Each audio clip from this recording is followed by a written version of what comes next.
Hey you guys, I just wanted to take this opportunity and to let you know we have the up and coming Game Changers Summit live coming up on January 27th to 29th. A 3-day virtual experience with 24 world-class game-changing leaders from around the world. We're going to be talking about entrepreneurship, marketing, branding, personal development, health, self-mastery, business and leadership, just to mention a few. We're going to be featuring Dr. John D. Martini, Marshall Goldsmith, Bob Berg.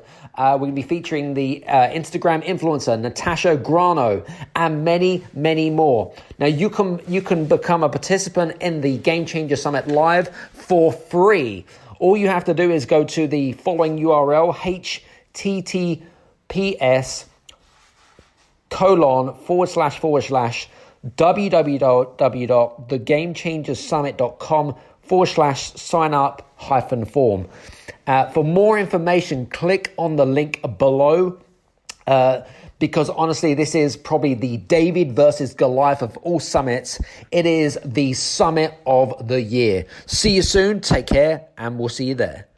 This is the Game Changers Experience. Deep dive conversations with leading business disruptors, Olympic athletes, celebrities, entrepreneurs, and influencers from around the world.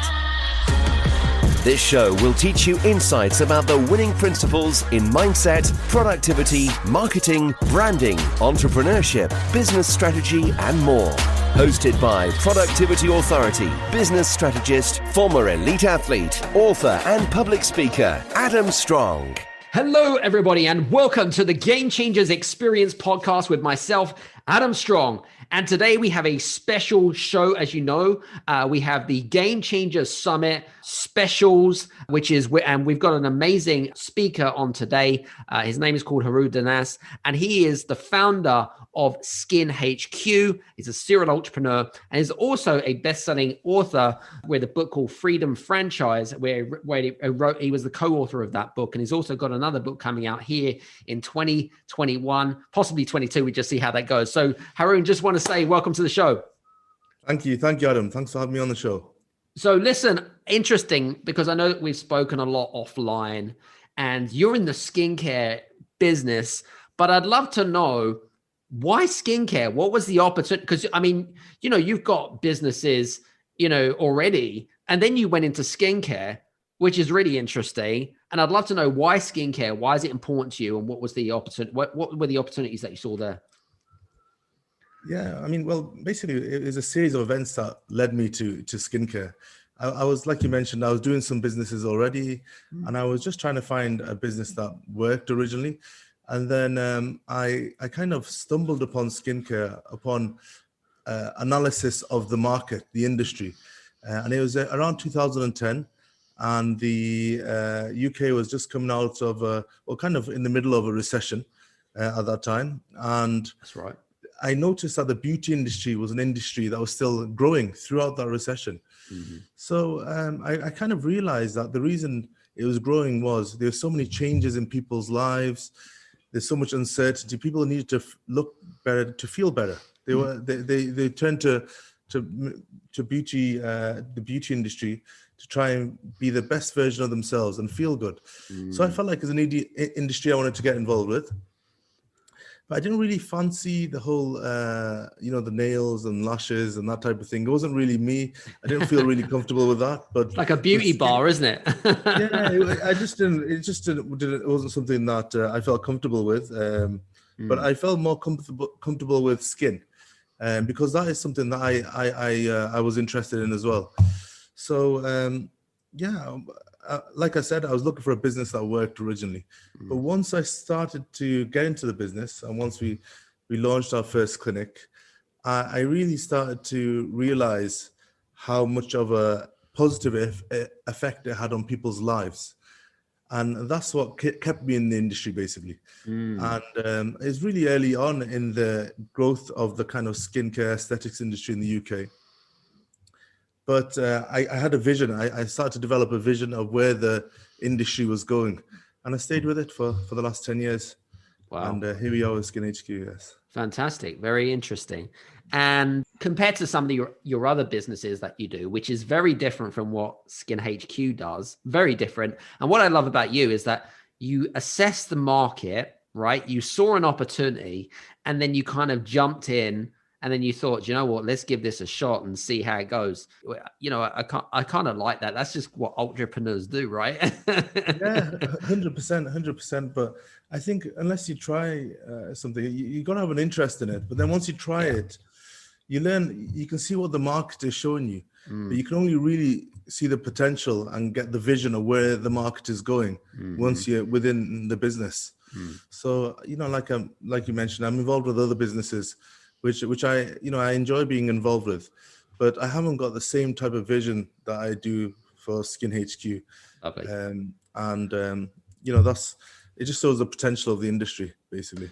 You know, I actually had a really great epiphany, because I know that some of our listeners, they're all on different journeys. Some of them are startups, some of them are already in successful business around the globe.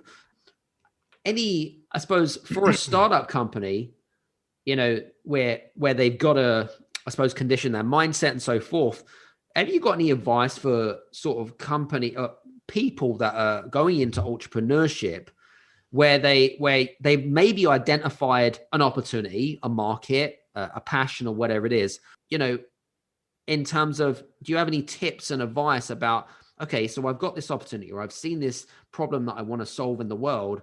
How do I go about getting started? Well, how did you get started, apart from just magically raise the money? I mean, did you raise money? I mean, tell us a little bit more about the story around that.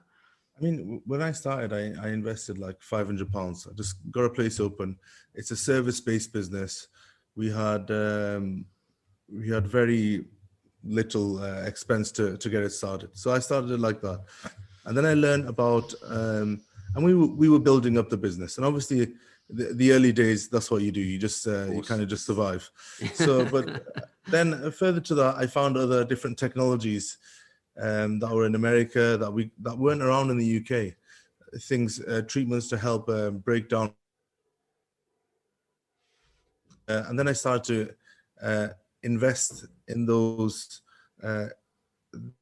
technologies and started to bring them to the UK.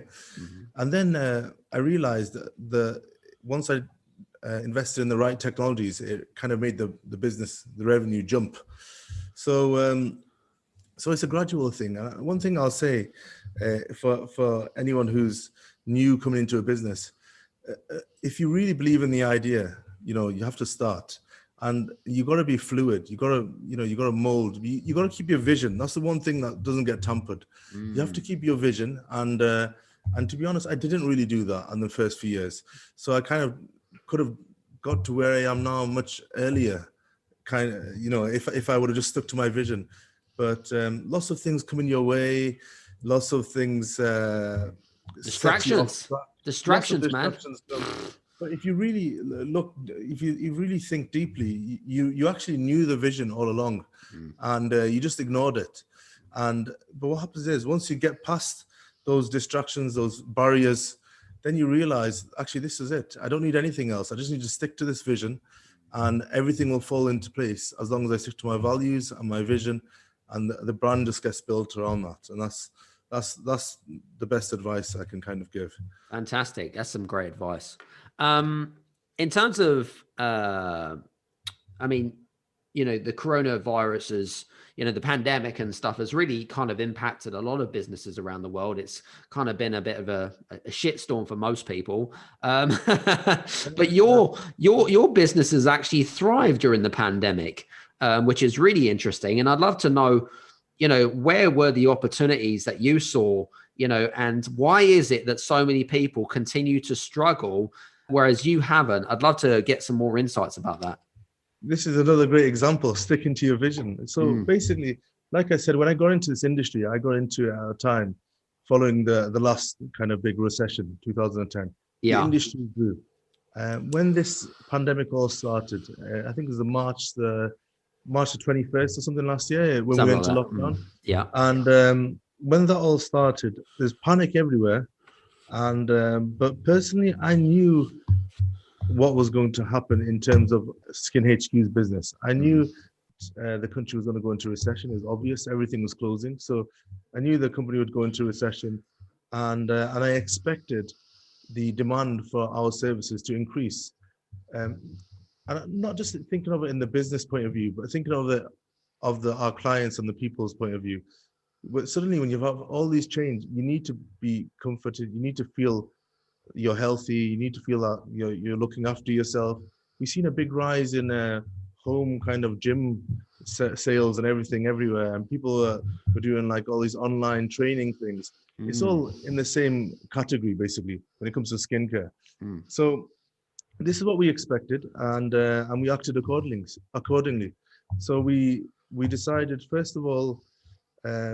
I had this vision, but I had lots of staff that were also feeling like everyone else, and we could see what was happening on the news. So we started off first of all by we ran a campaign called Free Facials for our NHS heroes and key worker heroes. Nice. So we seen the damage that was getting done from the constant use of PPE for the nurses, doctors, and the key workers as well.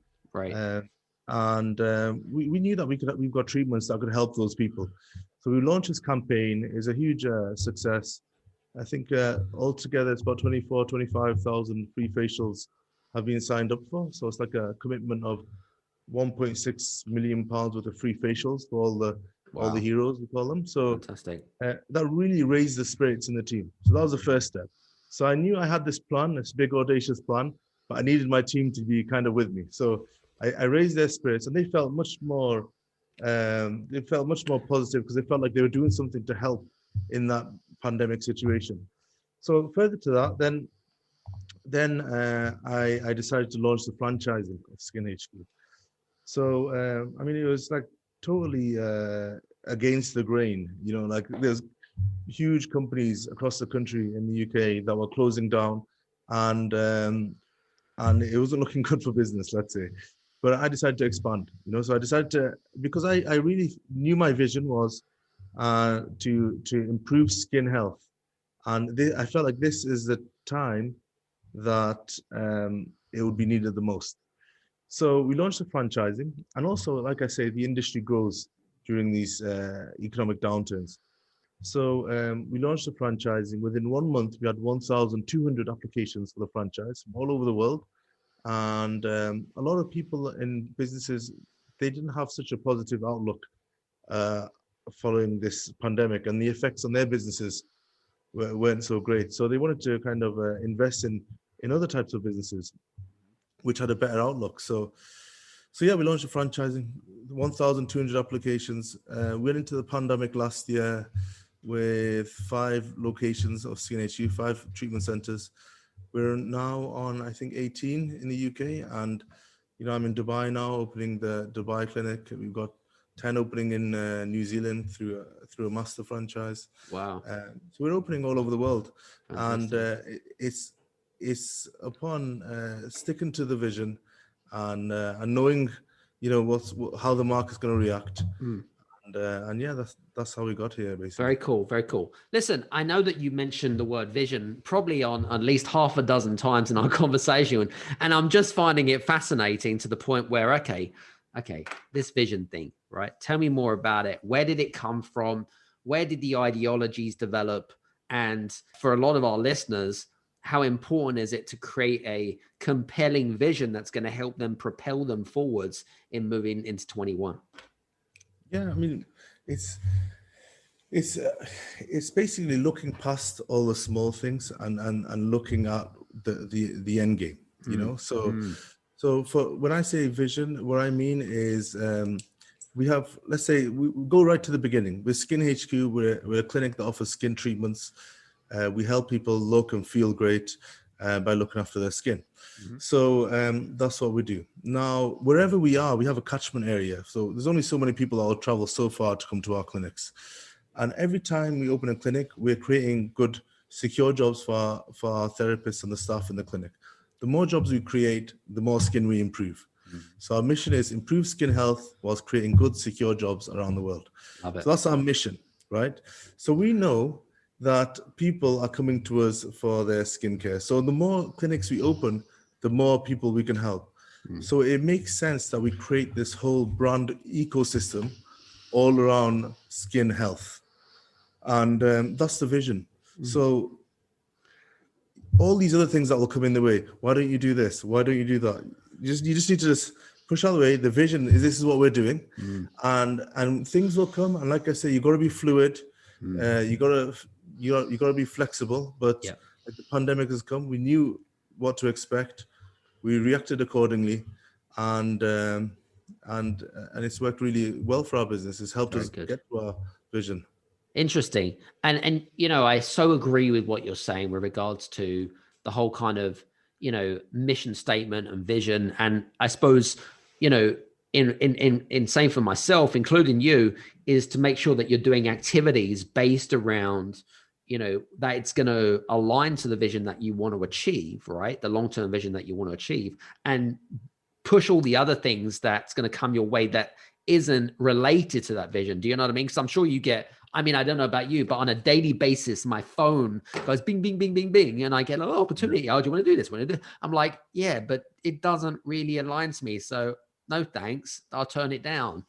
I'm sure you get the same, right? 100%, especially at the moment. And there's so much opportunity out there. And you can try and do everything if you want to. But in the end, you realize you're putting 10% of your capabilities in each thing. So you need to kind of focus on, well, that's me anyway. Yeah. I mean, I've got a number I agree. I mean, I agree, mate. Yeah. Honestly, it's like laser focus. And you know, what's really interesting, because I teach this to all of our clients, is that focus is more important than intelligence. Definitely. And also being prolific, you know, you got to be. Oh, I love that word, man. Prolific. Yeah, that's a great word.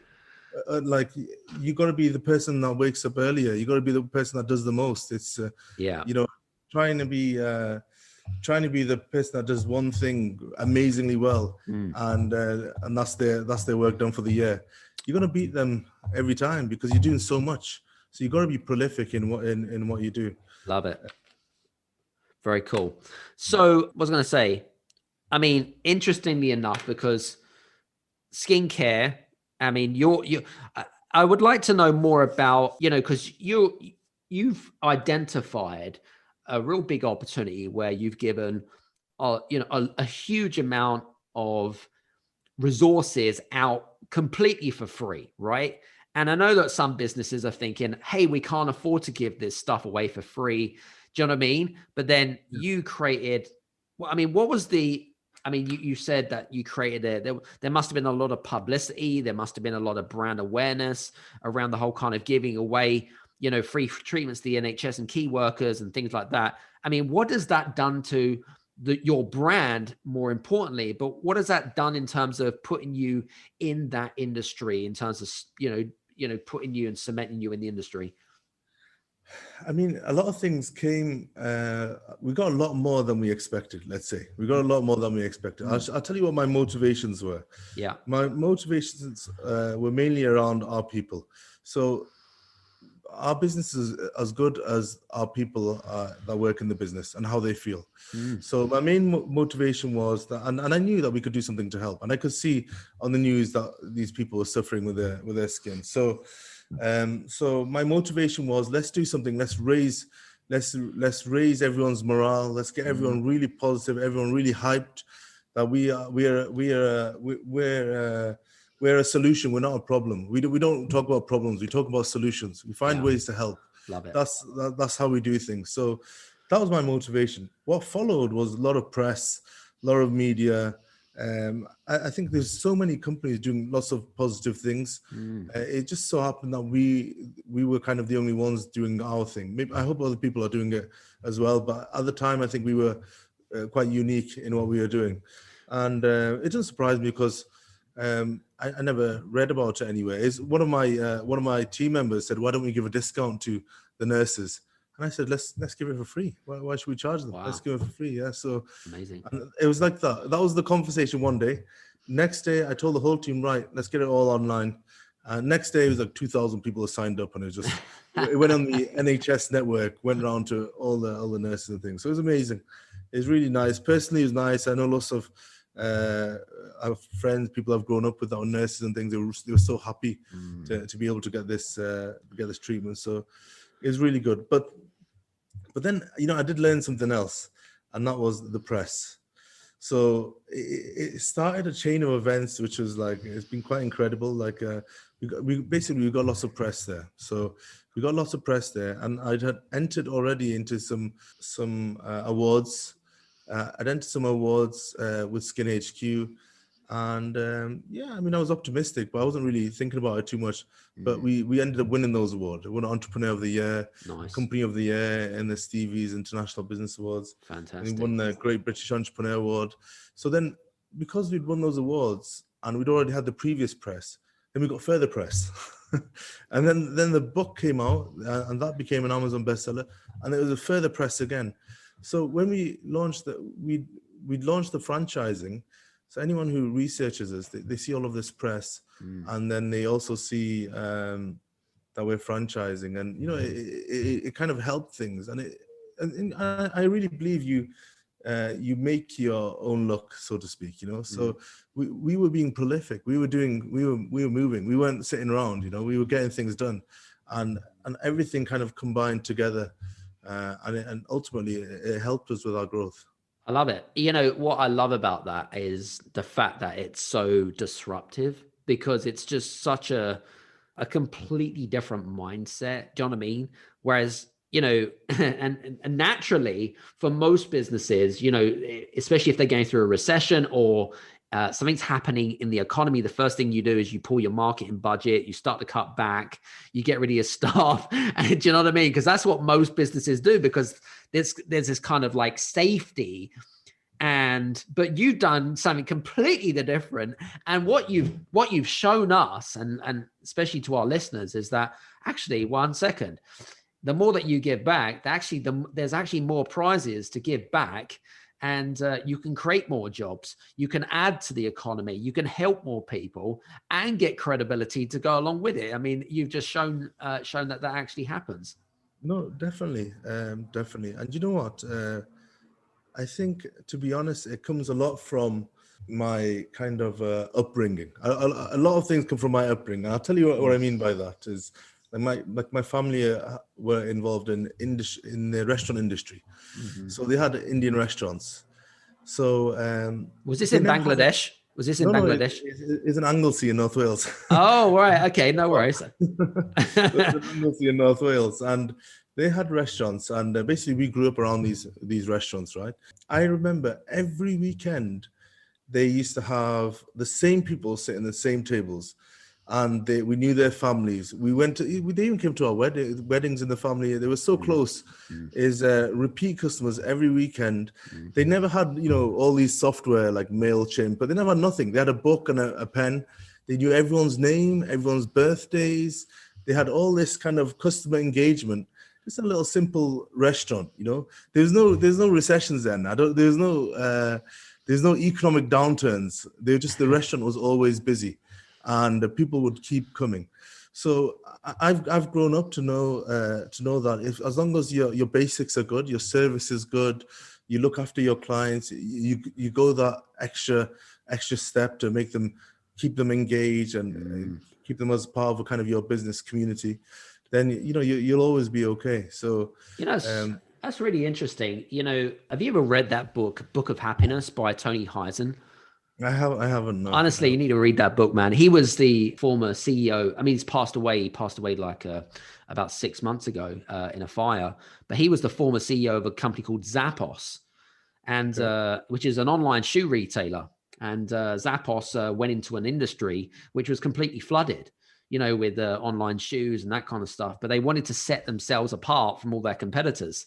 So what they did is they wanted to create what they call the wow factor. And the wow factor is that they wanted to do something completely different to what their competitors were doing. And theirs was all about creating wow. So every time you purchased a pair of shoes from Zappos, you'd get maybe a gift or a phone call or something that would enhance the customer service. And their thing was all about, how can we create happiness? How can we spread happiness? Not just internally, but to our customers as well. Because if we can make our customers happy and our staff happy, we can make our shareholders happy. And he disrupted the market completely. He sold that business out to Amazon for $1 billion. There you go. It works. It works. Honestly, it's a great book. It's only a small book, but it's just a really great book. And it was one of my first entrepreneurial books, actually. I just learned so much. There's things about culture on there, there's things about standing out, USP, and creating the wow. And I mean, again, you've kind of highlighted the kind of wow factor in your own business and stuff, which is really interesting. We've got the Game Changer Summit coming up, which I'm really super excited about. Tell us a little bit more about what you're going to be talking about, because we have oh my God, the lineup is insane, absolutely insane. But listen, tell us a little bit about what you're going to be talking about on the summit. Yeah, no, it is an insane lineup. I'm going to be speaking of my favorite subject. Guess what it is? Go on then, vision. Vision, yes. Sticking to your vision. And it's something that I learned later on, and I hope from my talk, people get inspired to really, really stick to it. Like, it's one thing I wish I would have done earlier. I mean, we're doing okay, but in general, I think people underestimate what the power of having a really strong vision. And once you stick to it, all these other things kind of get added on. So yeah, I'll be going into that. Do you know what's really interesting? When you said the word vision, do you know what, as an epiphany just hit me just like that? Have you ever seen that Marvel movie? And there's this blue guy called Vision, and he's got this star. And literally, and I don't know why it just came to me just then, and I'm just like, oh, he can read people's minds and he can see the future, and I was just like, vision. And just the way you said it, I was like, oh wow, that's just amazing. You probably I don't know. I'm just, what was it? I can't remember the name of it. Wasn't it like with all the action heroes? What was it called? X-Men? Was it X-Men? No, not X-Men. It was later on. It was the Guardians of the Galaxy. Something like that. Yeah. Something like that. But they had this guy called Vision in there, and he was blue, and he had this like special kind of crystal in his head, and he could see into the future and kind of, yeah. But anyway, that's completely random. But this is it. with vision, it's just a word, obviously. But then it's something that I've learned to value kind of after a good few years of business. And once I really stuck to it, everything kind of fell into place. Very cool. And I guess with regards to, so I was going to say, with regards to the summit, I guess what you're going to be also sharing, you're going to be sharing people how to actually implement this stuff as well, because I'm a big believer that great going to virtual summits, conferences, and stuff like that. I hate those types of summits where, number one, it's death by PowerPoint, because I hate that crap. The engagement is about this big, and then and then you've got like virtual summits, which are just basically a sales platform for people to sell their crap, and I hate that too. By the way, this is not one of those summits. I just wanted to point that out to you listeners, okay? And I just wanted to, I know what most of you are thinking right now. Oh, it's one of those things. Oh, no. Listen, Haroon's going to be telling you some stuff and sharing some insights about how you can actually implement this stuff in your business, and that's the big difference. So, and by the way, I forgot to mention it's free. Okay, free. It means you don't pay a penny. Okay, so you've got no excuses in that. But listen, last question: future of SkinHQ. Like I said, brand ecosystem all around skincare. So we're going to carry on with our mission, opening branches around the world, working on technology to help people maintain their skin health. Love it. And we're just going to keep moving, keep things going. Yeah, sticking to what we're already doing. Fantastic. Listen, I just want to say thanks so much for being on the show today. Really appreciate that. Hope you had some fun. I did. It's always fun speaking to you, Adam, and I look forward to the summit. Absolutely. Listen, guys, if you've enjoyed today's show, make sure that you connect with Haroon on social media. You can click on his links below. Just mentioned the Game Changers Experience podcast about where you actually listen to him. You can also listen to him on the Game Changers Summit, which is going to be coming up January 27th to 29th, 2021. It's going to be absolutely epic, to say the least. We have such a massive lineup, 24 speakers, 3 days, 12 p.m. start UK time. Because I know that a lot of our listeners are all global, but it's 12 p.m. GMT. You have no excuses. It's a free event, guys. Just click on the link below. You'll see the lineup. It's incredible. Listen, whatever you're doing today, happy Thursday, happy Friday, whenever you listen to this, and we'll see you soon. Take care. Have a good one. Hey, you guys, I just want to say thank you so much for listening in to this episode of the Game Changers Experience.